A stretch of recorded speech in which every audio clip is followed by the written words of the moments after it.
All right. Good afternoon, good morning, good evening, depends on where you are connected. My name is Emmanuel Adegbola, and I want to welcome all our viewers to Kina Health Show. You are so welcome to this week's episode where we'll be looking into challenges of COVID-19 pandemic and the way forward post-pandemic.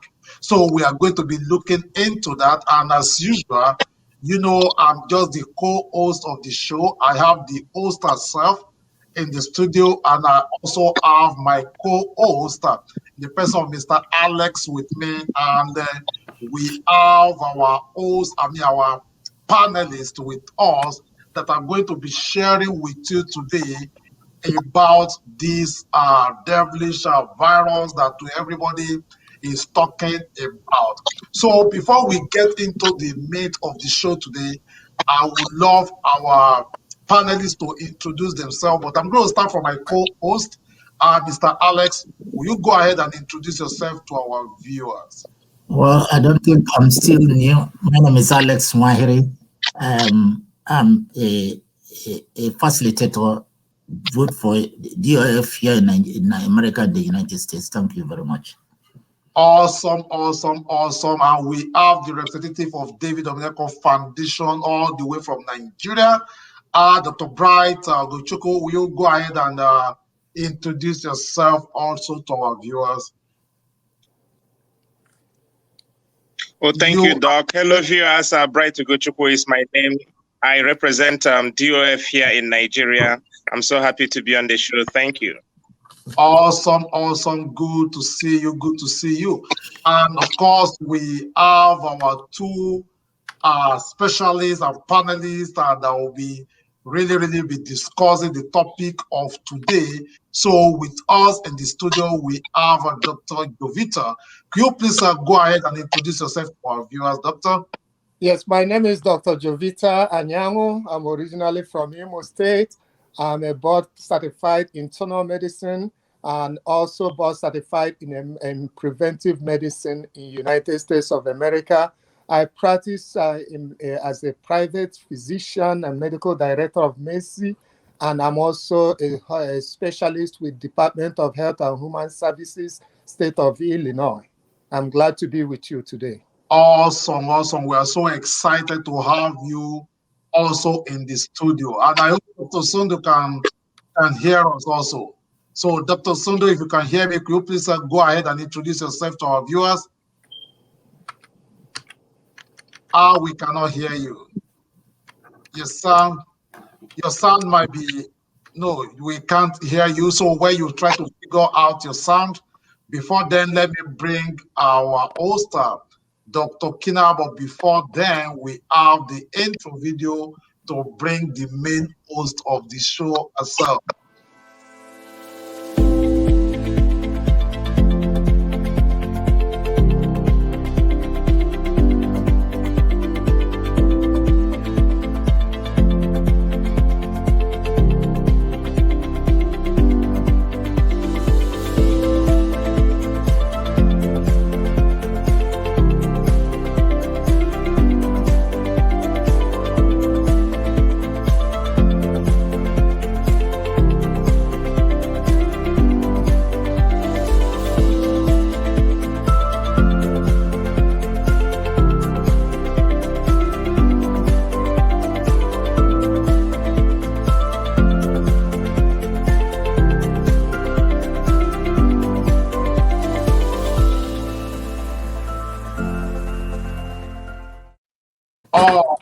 All right. Over to you, Dr. Kina, and introduce yourself to your viewers and introduce today's topic and what we'll be discussing.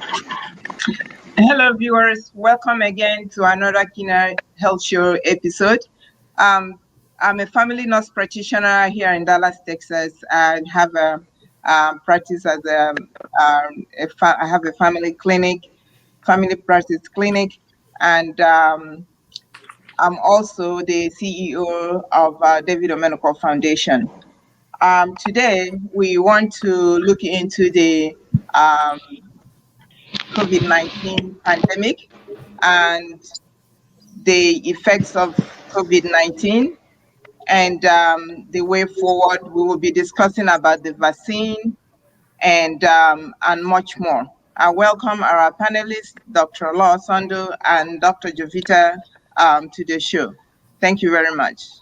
You are so welcome. So I'm going to be bringing in Mr. Alex to introduce the topic we're going to be discussing and why Dr. Sondo is getting us a sound ready. So yeah, today, we start. okay, today we're talking about COVID, and COVID has been a very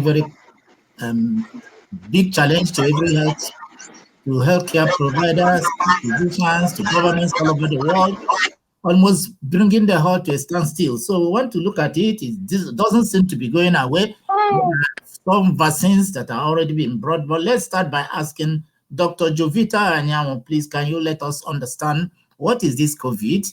And we also understand there's a new strain. Can you really give us a broad explanation of what you understand by this COVID? And yes, this COVID is caused by an RNA virus. And basically what an RNA virus is a virus that just have one strand as opposed to two strands that make up the DNA virus. The virus is called coronavirus because it's shaped like a crown. So you can have like a ball with spikes on it that looks like a crown. And that is why it's called coronavirus. We have had different strains in the world before, and it's an evolving virus that is so unstable that it mutates, leading to new strains every time.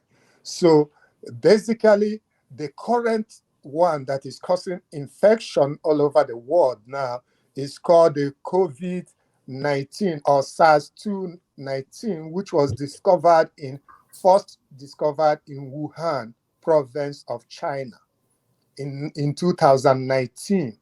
And since then, it has spread all over the world. The symptoms are not very much different from other viral infections. Okay. Awesome. So, looking into this particular virus that we're talking about, I know there has been a lot of conspiracy theory. You don't even know what to believe about COVID-19 itself. Can you just, for the sake of our viewers, that possibly, some people are still available, like even in Nigeria, that they believe that there's nothing like COVID-19. They believe that it's all political. Even in United States, possibly, if despite the fact that we have over 400,000 people that have died, some people still believe that, okay, maybe it's a punishment from God. Some people still believe it's one thing. So there are just a lot of conspiracy theory around all of this. So can you just, maybe just to a layman, like, okay, you want to explain this COVID-19 to a 6-year-old child, and you want this person to really understand what is going on. Can you please go ahead and, doctor, and go and explain this? Yes. The coronavirus itself has been around for a very long time, and it has constantly mutated, causing different kind of infections. It usually causes upper respiratory symptom infection, just like the common cold or the flu. However, the current one that we have, all evidence point to the fact that it originated from bats. The serology of the current COVID is consistent with that originating from bats in Wuhan in Wuhan province. It is very clear that all the information we get along is part of our new normal, where anybody can go on the social media, give you some information of things he has no clue about, neither is he or her an expert in it. But what we know very clearly, there are some authorities that you can follow, not just an individual. So you have respected authorities that can, and it's all peer reviewed, not just one person coming up with a camera telling you their experiences. And meanwhile, they cannot even meet the qualification to be an expert in the field. And usually private clinics, I have a private clinic, we don't have funds to actually do the much needed research to be able to authoritatively say something without referring to recognized authorities or studies. We cannot conduct research in our private clinic. Neither can we use anecdotal evidence just based upon my experience. I gave somebody this medication and now it's cured of COVID. Therefore, the whole world should use it. And all the rumor, the COVID is real. There is no doubt about it. It can be diagnosed in the lab. It can be sequenced. The genes have been sequenced. And the COVID will continue to evolve. That's why we have current variants now. Right now, we have about 3 known variants. And later on, depending on your question, I'll be able to elaborate on each of the variants. I mean, since you already started that, you could as well just go ahead. We are not hearing Dr. Sundo. I hope he will be able to fix his sound and join us on this show. But since you've already started that, could you just please go ahead and just explain the 3 different variants of this COVID that we are having right now, that we're experiencing? The first one variant was identified in UK, in UK. So that variant actually have about 23 mutations on the gene. But what is important with most of these mutations is the changes in the spike protein.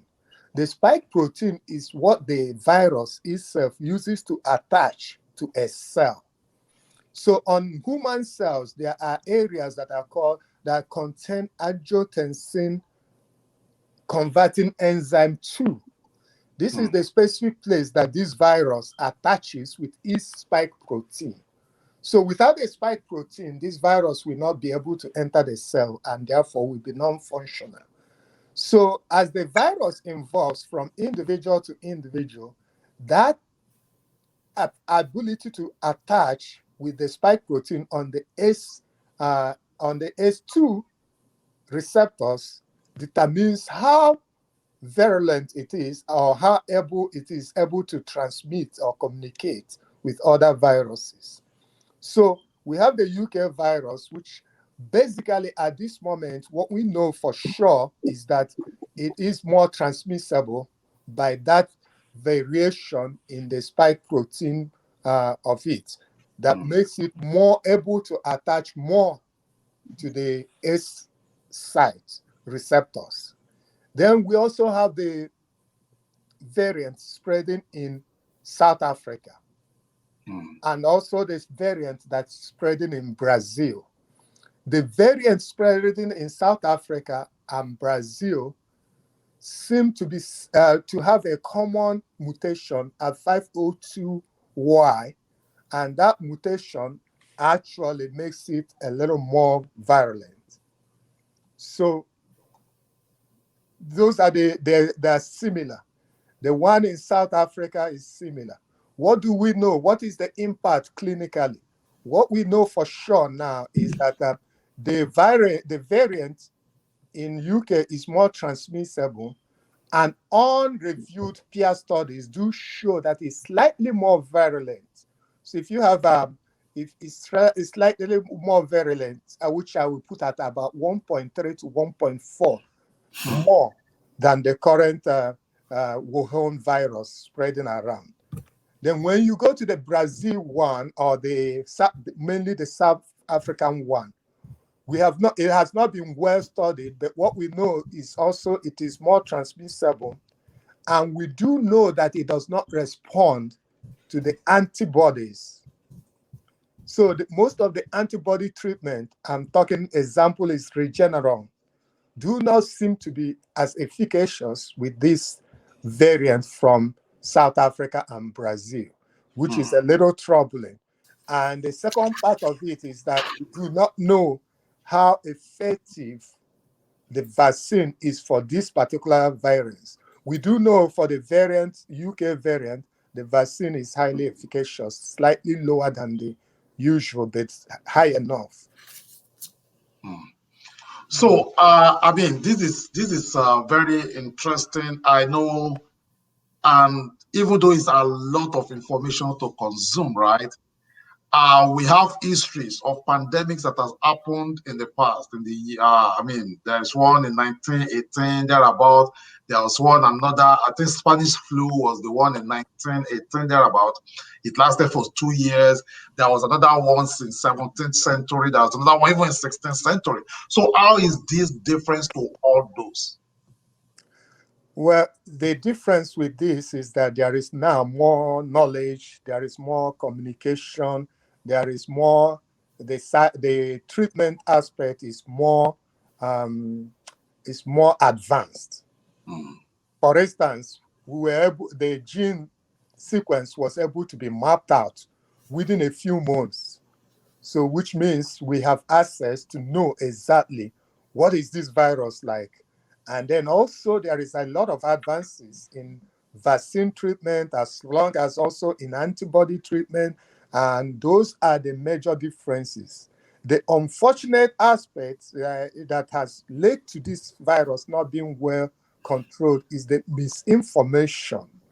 Unfortunately, the leadership that was expected of the United States of America, the CDC, the World Health Organization, was lacking at the beginning of this pandemic. I can give you an example. Before even the World Health Organization described it as a world emergency, this virus has been circulating for 3 to 4 months. I remember writing to the state government of Imo State, warning them about this coming virus before even the World Health Organization, with all their access to expert physicians and everybody, they had a political undertone in not declaring it a pandemic until almost 4 months, when everybody knew it was. And that was probably due to the influence of China. That's my belief. And because of that, there was a missed opportunity. And also the fact that the CDC had a lot of political influence in clinical decisions. And then the misinformation machine has been unbelievable. Usually medical things in the United States, we have guidelines, we have peer reviews, we have what we respect. And as preventive medicine experts, studies that have value has to meet certain standard. Here we have everybody coming up with hydroxychloroquine, everybody coming up with different kind of treatments, everybody coming up with different conspiracies, different theories. So those things made this pandemic worse. Well, Mr. Alex, over to you. You have questions for Mr. Jovita, Dr. Jovita. I know this is becoming so interesting. Yeah, before I go to Dr. Jovita, it would be very nice to hear from Bright, because we are talking of misinformation, and I'm aware that Nigeria is a victim of misinformation. In Nigeria, a lot of people laugh when you tell them about COVID-19. They say you should go arrest. I'm living my life. They don't even believe it is true. They see it's political. So, Bright, what is the situation? What is the picture? Do you people still believe there is COVID-19? Have you accepted there is one? Can you give us a picture of what is going on there? Okay, thank you. Thank you, Mr. Alex.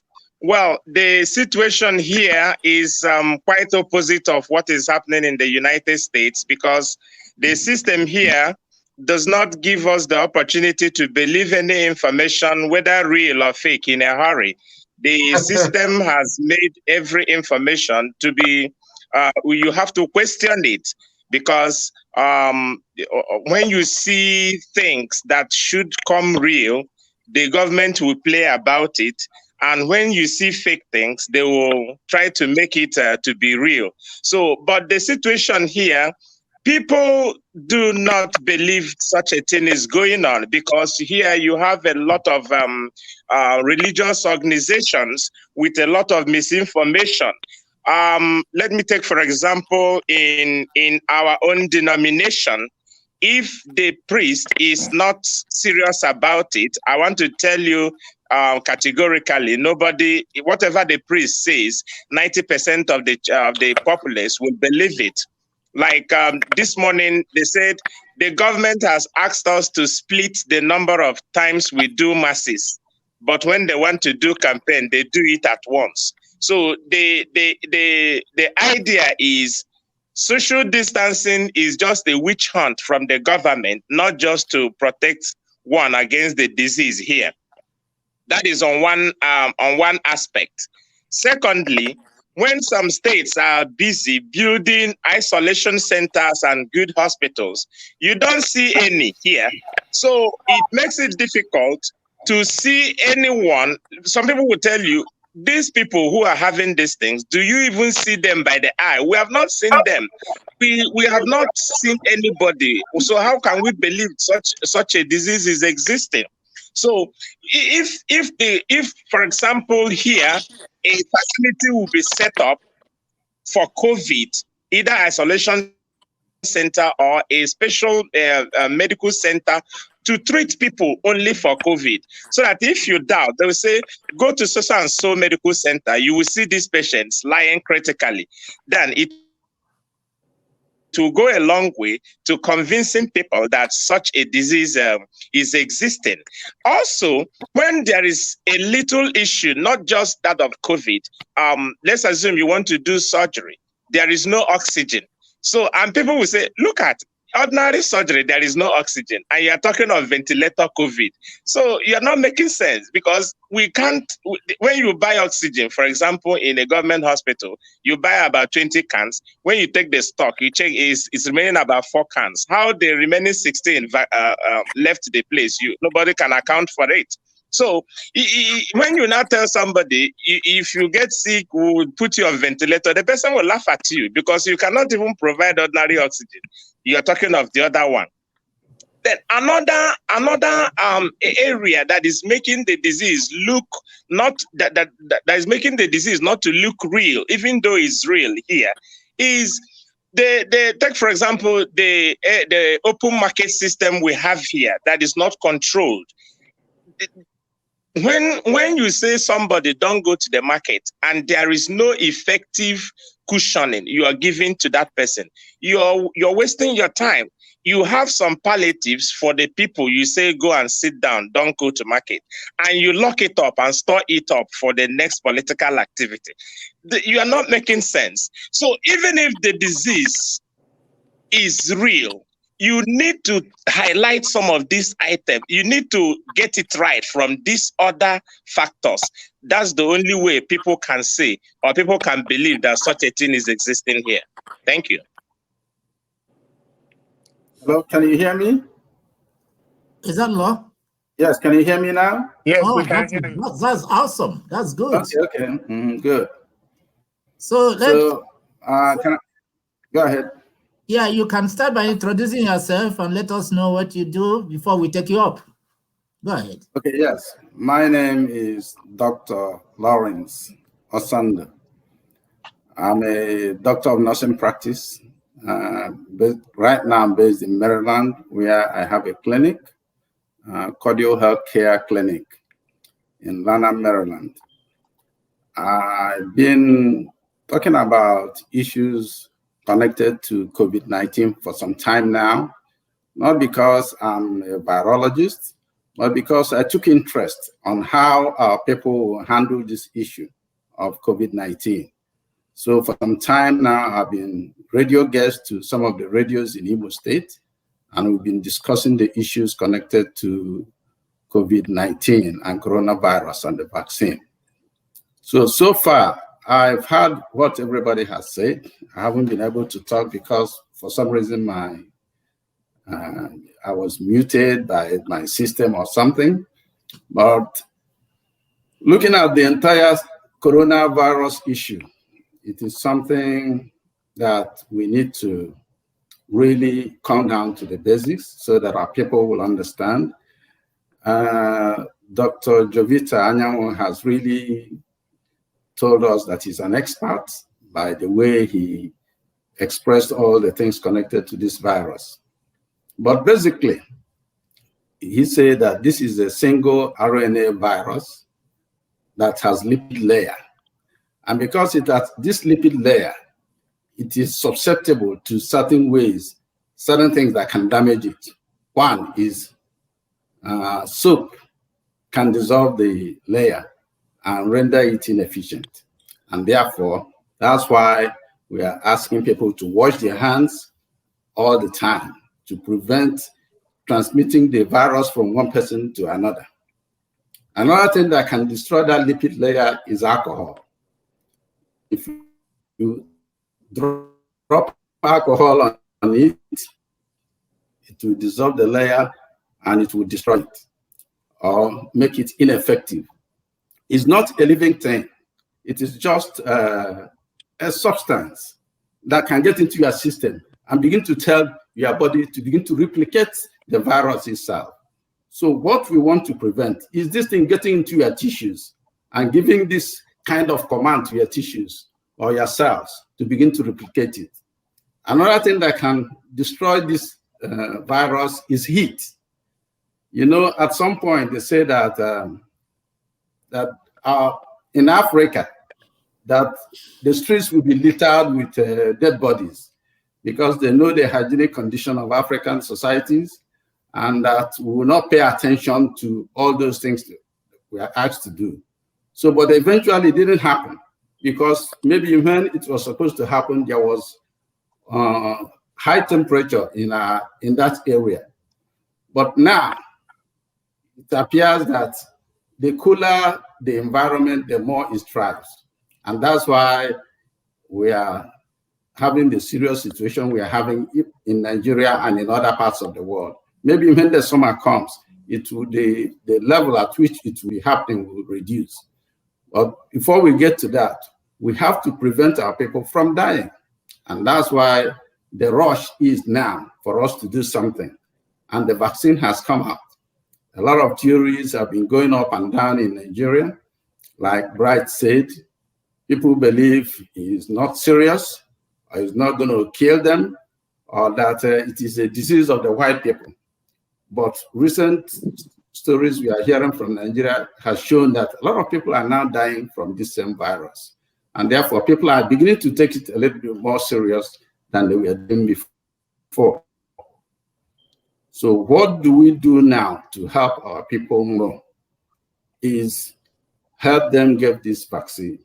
We don't know what Nigeria is doing so far. I learned they are trying to get some vaccine from China. Some of the vaccines from China has not been properly authenticated. Some of them are still going through trials. I don't know why they would prefer China. The World Health Organization has a program whereby they can subsidize the vaccine they're sending to Africa. And those vaccines are one like Pfizer and Moderna. And then the other ones that I think Johnson & Johnson is almost ready to go into the market. And that is just one shot you need for the virus for you to get vaccinated. So far, we are getting closer to making sure that people get herd immunity by making sure that everybody gets the virus. So awesome. Well, thank you so much, Doctor. And finally, I mean, it's good to get your sound working. We missed you at the start of the show, but I think you've catch up with where we stop. Good to see you. I mean, as we said, this is to help our people, just to help a layman, to help our people that still don't possibly believe that this is actually in existence. I mean, some people still believe that this is a punishment from God. Some people still believe, as we said, that it's a conspiracy theory. Some people believe, oh, this has to do with a 5G. So, I mean, different kind of theory. But just to help somebody out there, what are the signs and symptoms that we should be looking into? And once you see these signs and symptoms, what should that person do? Anyone can go. I mean, Dr. Sondu, Dr. Jovita. I see you connected on two sides. Which one is working? You mean me? Yes. Well, I think the one that you hear me talking on, I didn't want to miss the speech. Okay. So, So you can go. So what are the signs and symptoms that someone should look out for? And with these signs and symptoms, what should that person do? Okay. First of all, I'm going to tell the general symptoms that people get. Usually, this is the confusion also with the COVID. The confusion is that sometimes it's asymptomatic and the symptoms vary. So it's not one of those ones, but there are some symptoms that we may say that are a little more with COVID. So generally, the symptoms are cough, nasal congestion, body malaise or myalgia, and you have you have fever, like other common cold instructions. You also do have some people do present with GI symptoms where they will have nausea, they will have vomiting, they will have diarrhea, and abdominal pain or other headaches. And then some people will present with an unusual symptom of loss of sense of taste or smell. Those ones are more likely, we point you to this, is likely COVID. And then there's a lot of people that are completely asymptomatic. And I've seen few cases I've seen a person with a rash as the presenting symptom. So it kind of varies a lot. And most of the symptoms are actually not very specific and very similar to the flu symptoms. However, there are warning signs that we tell you that this is more serious. Generally, my advice to anybody that suspects they have COVID, if they don't have respiratory distress, they don't have chest pain, they don't have extreme tiredness, they are not having problems being awake or staying awake. Usually it could be a benign case, they should first call their doctor specifically to tell them what they're going through. And then they should isolate themselves. They should make sure they're well hydrated. And also they can take medications like ordinary pain medication, like ibuprofen, even though before people were saying things about it, it wasn't proven. They could take Tylenol. Personally, I have had some peer review that is not peer reviewed. So if I make this recommendation, it should be seen as just an expert opinion that is not yet peer reviewed, neither verified. I would suggest a patient be on low dose aspirin. I would suggest a patient be on vitamin D. And these are based upon some studies in Lyceum Northwestern University and other anecdotal evidence from my practice and those of my colleagues. Wow. And then yeah, it's okay. Go ahead, doctor. If you notice for any reason that you're so tired you can't keep awake, you need to go to the hospital. This is an emergency. If you notice for any reason you have constant chest pain or pressure, you need to go to the emergency. This is a serious case of COVID. If you notice that you're having difficulty breathing, you need to go to the emergency room. If you have pre-existing conditions, particularly diabetes, obesity, you may want to go to the hospital too to be evaluated. Thank you so much. So, like all of these go to the hospital. I'm going to call you Dr. Sondo. So, like all of these go to the hospital, go to the ER. I'm assuming you are talking to those that live in United States, or does that also include those that live in Africa, like in Nigeria? Yeah, well, technically it does, but let me frame it for those in Nigeria. For those in Nigeria, if you are having symptoms, the problem you face is insurmountable. First of all, the diagnosis is even the testing and the places. But if you are sure that you have those symptoms, you need to go and be tested, at least confirm that you have COVID. In Imo State, I believe There are COVID isolation centers. I've been in contact with a group of doctors there, and there is a response team that is chaired by Professor Maurice. You can contact them. You can contact your doctor to make sure that if you start having shortness of breath, you need to go to the hospital. Unfortunately, your survival there, I can tell you, depends on your luck and God, because the intervention there is sporadic. In fact, at a point, this is what hurts me with Nigerian system. At a point, I have organized a group of consultants in the United States from Imo State, and I wanted to establish a contact and training for the physicians there to do at least to be able to utilize what they have, in managing patients and getting a little better outcome. But unfortunately, when I set up the group and called the doctors there, what they told me was it would be hard for them to be getting the training, doing the consultation on the forum without them being paid. I'm like, who's going to pay you? I get paid to do this. All the doctors I have a cardiologist, I have a nephrologist, they get paid to do these services, but we're giving it for free so that we can help our people. So that's the problem people will run out there. I'm sorry to digress, but that's a major concern. Well, thank you so much, Doctor. When COVID started last year, to be precise, we noticed that some married men, with children, sometimes they develop some signs and symptoms like headache, like shivering when kids ask for school fees, like shaking, like all those stuff. And it was concluded that those are not really signs and symptoms of COVID, but lack of money in your pocket.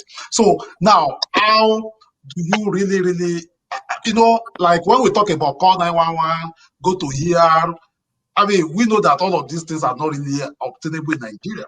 How many people are doing testing over there? The statistics we are getting are just the politicians and maybe the top ones that have privilege. A country where a governor's wife has to come to the United States to come and take a shot, to come and take the COVID vaccine. Why the populace over there are just, a lot of them have the virus, they don't even know that they have it.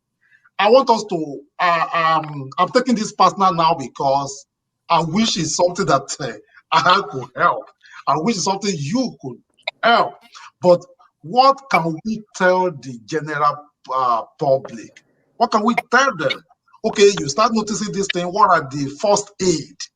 Because go to the ER, there's nothing like ER, there's nothing like emergency, there's nothing like hospital. Those signs, if you remember what I said initially, the most important thing is what type of infection do you have?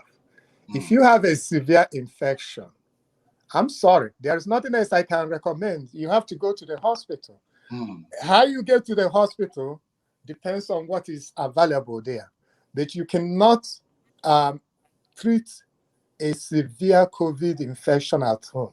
If you have a mild COVID infection and you don't have access to doctor, you don't have access to hospital, what I advise you to do is get a good rest, make sure you're hydrated well, isolate yourself, and most of the time, the case will resolve. And if you have fever or pain, you can take Tylenol or Panadol, or what do you guys call it there?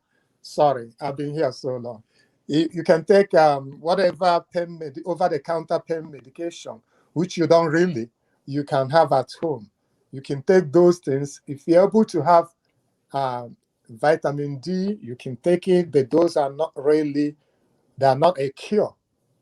So that is the situation. Most of the recommendations people give have not been shown to substantially help the patient. So, thank you so much, Doctor. So, Dr. Sunday, what would you like to add, sir? Yes, the good news is that not everybody that gets COVID dies. And therefore, we should at least hinge on that consolation that we can still stay alive even after we have gotten COVID. Clinic here, at least I've had about 20 cases of COVID, and none of them died. And I also do COVID test here. If somebody comes in with a symptom that you are not sure what it is, you try to do COVID to rule that out. And if the person has COVID, most of the time you tell them to go to the hospital for better treatment. But you find out that some of them believe that when they go to the hospital, that's a death sentence. They're going to go under the ventilator, nobody's going to take care of them. So that is why, even here, you find out that most people don't even go to the hospital for COVID. But I would always suggest that everybody that has COVID will get better treatment at the hospital if everything is equal. So when you have a symptom that's like COVID, what you need to do is, first of all, make sure that you are fortified in the way that you can fight it yourself. First of all, there are certain immune problems. If you have immune problems, it's going to be a problem. So you make sure that you take things that will boost your immunity. If you can go to the hospital, fine. If you cannot go, then try and fortify yourself so that you can fight the virus. First of all, just like the doctor just said, make sure that your fever is down. You don't run high fever over a period of time. It might cause you some other problems. Then if you have diarrhea and vomiting, then you treat that symptomatically. If you go to the hospitals in the village, they can give you IV. If you're not diabetic, they can give you IV that has some dextrose to keep you alive and strong while you fight the virus. If you don't have opportunities of getting IV, then you find oral dehydration that can keep you alive so that you continue to fight the virus. And after 14 days of fighting the virus, you might be okay and you go home. So these are certain things we can do on our own. There's no particular symptom that comes, there's no sequence of symptoms that everybody must experience. Some people start with diarrhea and go to fever, and from fever to diarrhea and all that. Some have sore throat before even they start losing the taste buds, losing the sense of taste and smell. So it is not what you can say that this symptom is particularly for COVID, because those are normal symptoms we have for regular diseases we get in our communities. So the testing is the only thing that can confirm that you have COVID. Most people have died in our communities back home, and we are not sure what killed them. We just conclude it is COVID, and they were never tested. If the government could make more efforts to provide testing kits so that even in the local communities, people can be tested, we can be sure of the statistics we are quoting from home. But without that, it's difficult for us to say, this is the situation of COVID in our area. So some of our people try and do certain things they think will cure the COVID. Like somebody asked me a question that alcohol in the shops are flying out because people are buying alcohol thinking that it will kill the virus. Well, it can kill the virus that is touches in your throat and then down to your gut. What of the ones in the tissue? Unless you go and get drowned in alcohol and then all your tissue is full of alcohol, then you can be sure that the virus will be killed. So some of those things are misconceptions, and they take it as the norm and begin to practice some of those things, but it is not really the situation. So immunity is important. We need to, because if you have the strong immunity, you can overcome the virus. Other things are symptomatic treatments, because we are not sure of any particular treatment that can take care of the COVID. We just guess. Today we say it's hydroxychloroquine. When somebody dies after taking hydroxychloroquine, we drop that assertion. We go to something else. We say it is the other medicine. Till somebody dies after taking it, then we move to something else. So it's just like a moving target. When you shoot, you miss, you shoot again. You start throwing things on the wall and see the one that sticks. For now, you will cure yourself of the virus with humility and little help from the medical field. Thank you. Thank you so much. I know our time is fast spent, but we still have a lot to cover.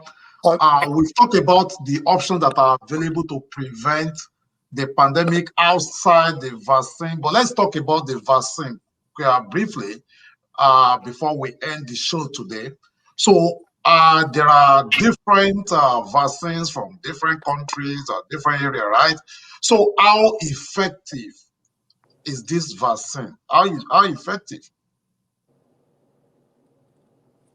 Yes, we have always had vaccine in the world, right from the time we had the pandemic that killed millions of people in 1918 and 1919. So the first phase came, and people said it was gone, but after some time, it came back and killed more people. Just the same thing we are trying to experience now. It has always been like that. Every now and then, we see things like this coming to afflict humanity. I don't think there's much we can do about it. All we need to do is to make sure we try to keep a healthcare system that is strong, so that we are able to adjust to certain situations that we meet every day.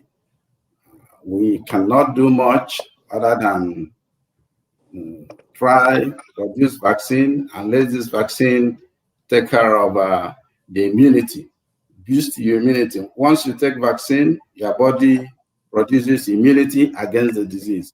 If you get the infection also gives you, when you recover from it, you have some immunity as well. You produce some antibodies that take care of whatever virus that comes in there. We have not been able to establish for this particular virus how long this immunity will last, whether it will last forever, whether it will need boost, constant boost, like some other vaccines we've been taking in the past, or whether the first shot or the second shot will do the job. We are still experimenting. We are now doing a lot of SD escalations to find out whether this thing will also be good for the children or for the pregnant women. So a lot of research is still going on. We are trying to now, the world is trying to now stop the dying, the death of many people due to COVID, while we try to stabilize and find permanent solutions to the problem of the vaccine is real. It is just like other vaccines.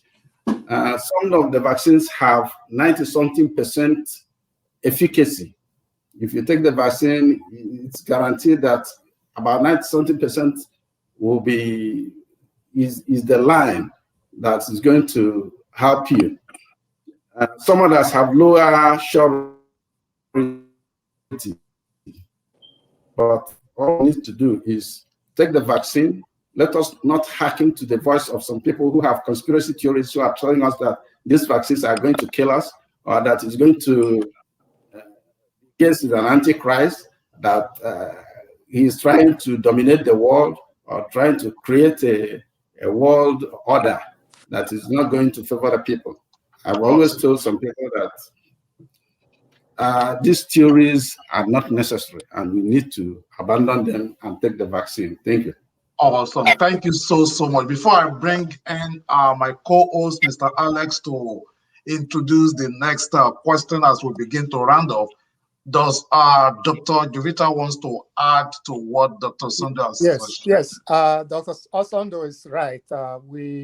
The vaccine does work and it's been tested. So I'm just going to go quickly, if I have a little time, to talk about each of the vaccines. The concern that most people have about the vaccine is the speed with which it was initiated. And the reason for that is that the particular vaccine made by Pfizer and Moderna are based on they are mRNA, messenger RNA vaccines, which has not been used but has been studied since 2010. So that explains why people are so concerned what will happen in future or not. But currently, this is what we know. Most of the side effects that we get with these vaccines are very minimal. You can get headache, you can get sore arm, you can get myalgia, you can get migraines. The other thing that happens is if you have if you have severe allergy to peg gas or something like Miralax, which is part of the polypeptide they use in the vaccine, then you should not take it except if you are prepared for anaphylactic treatment, which they recommend too. So as far as the efficacy is concerned, it is 95% efficacious in preventing mild to moderate diseases, and it's almost 100% efficacious in preventing severe disease. So what that means is that nobody that actually got the vaccine has died of COVID. There is the third type of vaccine, the one that is being produced by the one that AstraZeneca did, which is a little confusing because they used 1.5 dose, and the 1.5 dose gave over 90-something%. Those are the types that are probably going to be able to get to Africa. And the reason for that is the ones that are mRNA, they require very cold temperatures because the material disintegrates in hot weather. So those are the ones difficult. The one Johnson & Johnson is producing is also another very hopeful one for Africa. And the reason for that is also is a DNA virus. They use a DNA vaccine. So that is more stable and can be transported to the country. I don't see Africa getting Pfizer or Moderna. The ones that are produced in China and other countries, I personally be hesitant recommending them because the rigorous pattern of information and independent data analysis may not be as sophisticated as it is in the United States. Then as far as the treatment is concerned, unfortunately in Nigeria, we don't have the resources. However, there are a few treatments that do really work, and they work for severely sick people. One of them is the convalescent plasma. When transfused, it decreases the chances of the patient dying, especially if you have a severe infection and you have a pre-existing condition. The remdesivir does reduce the duration of hospitalization, and the Regeneron does also help reduce severe infection from happening. So those are the current ones that are completely acceptable as of now. Wow. Thank you very much. Wow. Okay, Mr. Alex, you want to ask the next question before we begin? I wanted to. He has already gone into the area I wanted really to ask, because he has confirmed that because of certain conditionalities, the ones that are being sent to Africa is quite slightly different from the ones that are being used here. And that is what has also led to the conspiracy theory that what they're sending to Africa is quite different, and it's meant to depopulate Africa, is meant to make them impotent and all that. So if you can throw more light, because that is one of the issues. Some people say, no, what they're taking in the United States is quite different from what they're giving to Africa. And so, but he has tried to explain it, but he needs to lay more emphasis on it so that people will really know the reasons why the variants are not the same. Yes.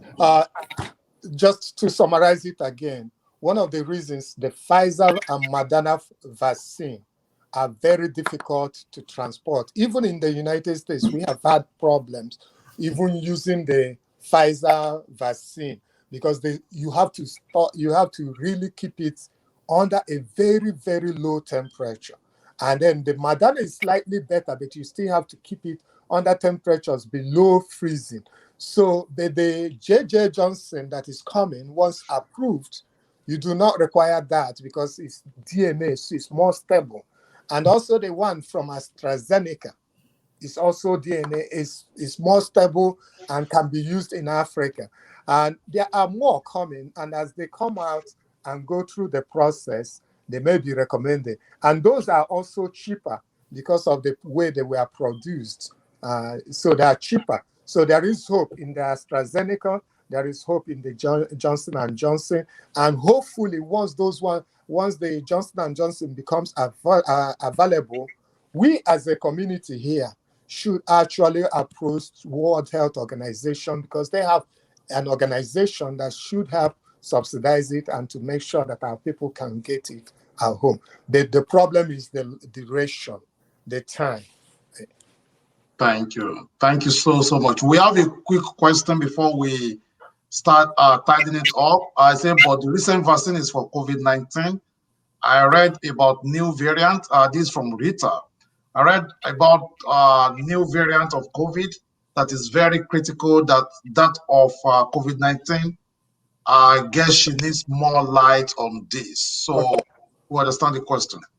What we know now is that the Pfizer and actually Moderna did do a study that shows that the current variants are responsive to, especially the UK variant, is responsive to their vaccines.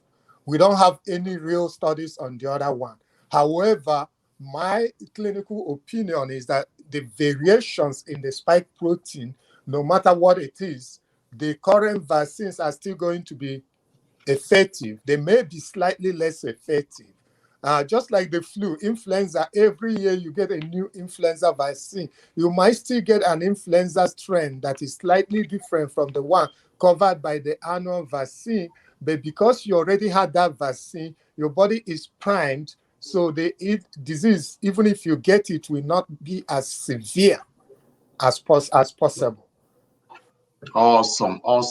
Well, before we begin to tidy up, I don't know if the host actually has anything to say to all of these, or have any question from our panelists before we begin to give our closing remark. Over to you, Dr. Tina. Well, one of the concerns that many patients have is that not being able, I know most of the vaccines are being administered through the county communities, and but there are a lot of individuals who are not able to have access to log on to email, to book an appointment, and are wondering if their primary care physicians are able to get hold of these vaccines and give it to their patients. Dr. Jovita, do you have any idea what's going on primary care? Yes, that will be the next phase. At this point, they intend to do that, especially with those, because most of us primary care do not have the refrigerator, but especially the sub-zero or the refrigerator. But when they make the vaccine available for everybody, which is what the current administration is thinking about doing, that will happen. They will be using the primary care physicians, especially if the J. Johnson becomes available. Definitely all primary care physicians will be getting it. Yeah, what I want to say about that is the vaccine just came out, and is needing a lot of documentation now, so that we'll be able to monitor side effects, efficacy of the vaccine. So only facilities that can keep those records. I took my vaccine about a week ago. I knew all the forms I had to fill out, and when I got to the center, I was also asked to fill out some forms. So these things are meant such that if you take the vaccine, they can reach you, they know who you are, so that the SD escalation and some other things they are doing on the vaccine now will be effective if you have records. If you now give it to everybody to start giving at this stage, there might be confusion. People might come up with things that are not working. So they are taking their time. I believe it's not yet time for every clinic to have hold of that vaccine. Thank you. Awesome. Wow, what a wonderful session so far. And I mean, I've learned a lot, and I believe, you could see all these questions, contributions from our viewers, from our audience. Let's assume someone is just connecting with us, or someone has been with us since the beginning of this show. And of course, you want this person to go home with just one point, just one thing that you want this person to go home with about today's topic, what would that be? And if someone wants to ask you questions, someone wants to locate you, how can they locate you? I'm going to start from Dr. Jovita before going to Dr. Sunday. I hate to tell you, I'm not a politician. I don't know how I can sum up just one thing. Well, the one thing I'll tell you is just everybody to know that it's real. Follow the CDC guidelines, which is what everybody already knows. And then if you seek, please consult your physician. Thank you. Awesome, awesome. Thank you so much. Over to you, Dr. Sunday. Yes, what I can say is everybody should try and get this vaccination when it is available for you, because it will help you, give you immunity for you to avoid future infections of this same disease. And let us forget all the conspiracy theories and take official government information. CDC, FDA would have approved these things before it is brought out for everybody to take. Let us not go through the conspiracy theories or rumors of impending doom. So that's my suggestion to the Nigerian community, because that's where it is prevalent. Thank you. Awesome. Thank you so much. And over to you, Mr. Alex. You have a point for our viewers, or maybe we will put it your own take home today. Well, I will always say that I picked from this program, one, you must do everything to boost your immunity. If you have symptoms, consult your doctor, and make sure you take the vaccine. The vaccine is very, very important and very preventive. It is not fake, as people are making us to believe. Awesome. Before I bring back the host for our own closing remark, once again, I want to appreciate all our viewers. My name is Emmanuel Adigbola, and of course, I'm a pastor. So I know we'll be talking about this, but we've not really discussed the role of God also in everything. There is a place for prayer. You can take vaccine, you can wash your hands. Over 400,000 people have died in the United States of America today. And those people is not because maybe they didn't wear face mask. It's not because they didn't wash their hands. It's not because they committed sin. It's not because we that we are alive, we are more righteous than them. So there is also a God factor in all of this. So do not overrule a place of prayer. Because right now the person, as we have just listened, is everything is under experimentation. They're still experimenting it. Okay, so there is also a place for prayer. You pray, you put yourself under the coverage of God, your family, and God covers you. And of course, you know you will be rest assured. Anyway, once again, let's bring back the host of this show, Dr. Kina Omeneko Asa.